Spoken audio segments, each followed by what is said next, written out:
about the way a flock of birds, or an ant colony, or a certain animal run, or a school of fish move? Now, I'm not sure if any of you have perceived this way, but the interesting thing is that when these ant colonies or flock of birds move, they make sure they all move in one particular direction without colliding with each other. And if you think about it carefully, you would be surprised to know they do so, even if thousands and 10,000s of them are flying together at the very same time. So, ladies and gentlemen, the question is, how do they do this? Now, this is possible with three simple processes: separation, alignment, and coherence. The birds align themselves according to the motion of the bird in front of them. They then separate themselves a certain distance, and they all fly together in one particular direction. This is what is termed as swarm brilliance, or collective brilliance. Now, being inspired by this peculiar nature of birds, we could use this behavior to solve today's real-world problems. So the next question is, what is the world's biggest problem?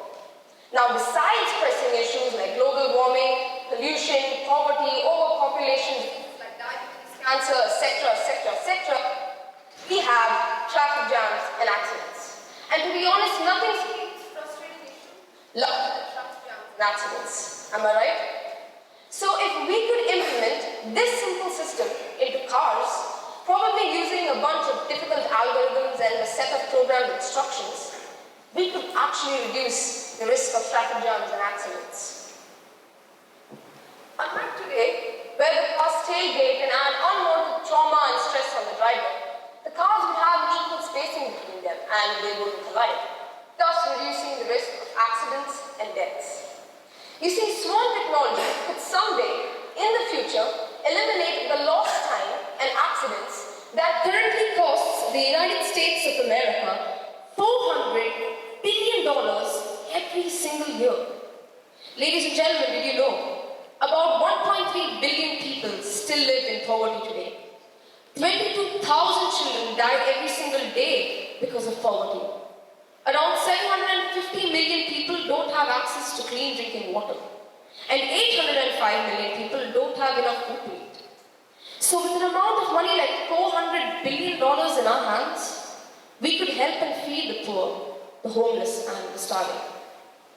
Now, besides using swarm technology or swarm brilliance only into cars, it could be used in many number of applications or other fields as well. Swarm technology is believed to be used for planetary mapping in space. It could also be used to ease complex processes like data mining. Data mining is the process of analyzing data from different perspectives, summarizing them into useful information, and so on. It's pretty complex. It could also be used in the field of military. Army vehicles and unmanned other vehicles could be controlled by swarm technology during the time of war. But the most fascinating of all, swarm technology could be used to control the nanobots inserted within the human body for the purpose of killing cancer tumors. Now, this would be a very effective method compared to the present-day radiations which are used to kill cancer tumors. Why? Because the present-day radiations at times kills the unaffected cell as well, whereas the nanobots would move in desired directions, killing only the cancer-affected cells. Mind-blowing, isn't it? But to be honest with all of you, what I actually found mind-boggling is that in these flock of birds or ant colonies, even though a certain individual at one end of the group has no idea or does not understand what's happening at the other end of the group, they're still so well coordinated.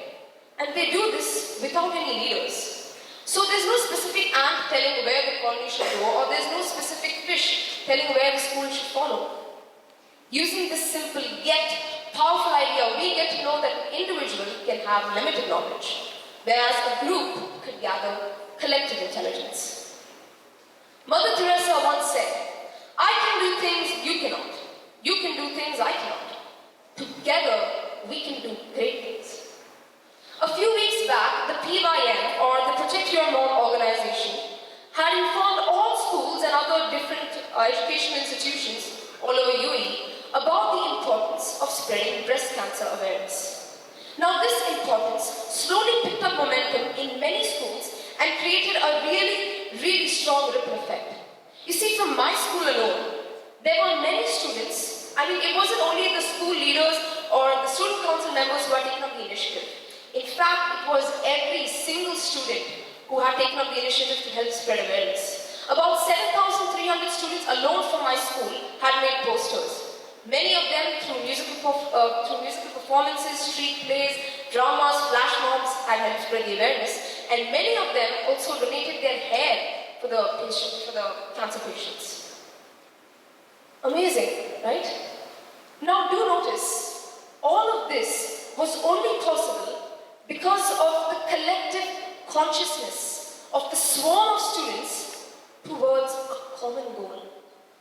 So according to me, what I believe is that this is where the true meaning or true idea of swarm intelligence really comes in.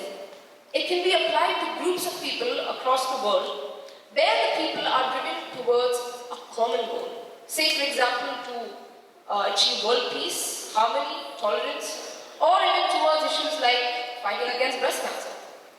Long story short, folks, humans in the future may not be able to fly like the birds in the sky, but after being inspired by these lovely birds or ants, they will definitely have a transformed mindset, and we will swarm the globe, spreading peace uniformly in all directions. Thank you.